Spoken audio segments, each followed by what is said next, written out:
আসুন তাদাব্বুর বিল কোরআন, কোরআনকে তাদাব্বুর ভিত্তিক, গবেষণা ভিত্তিক কোরআন পড়তে হলে 5টি পদ্ধতি অবলম্বন করতে হবে। 1 নম্বর হচ্ছে কি আল হাসুল মুবাশির আলা তাদাব্বুল আম লিল কোরআন। সাধারণভাবে আল্লাহ তাআলা কোরআনকে গবেষণা ভিত্তিক পড়ার জন্য নির্দেশ দিয়েছেন, তাই আপনারা জেনারেলি ভাবে কোরআনকে একটা গবেষণা ভিত্তিক পড়ার মন মানসিকতা নিয়ে পড়া শুরু করবেন, একটা পদ্ধতি। 2 নম্বর কি তাওজিহুল খিতাব লি আসহাবিল উকুল ওয়ান নুহা।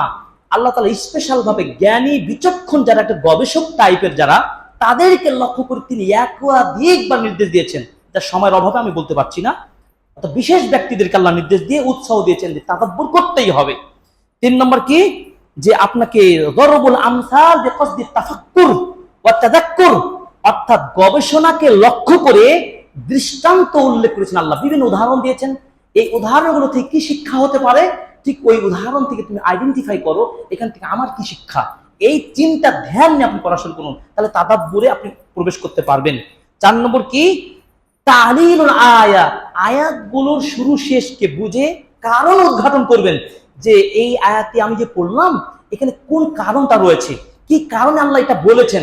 আপনি গবেষণা চিন্তা ভাবনা করতে থাকবেন, আল্লাহ সহজ করে দিবেন।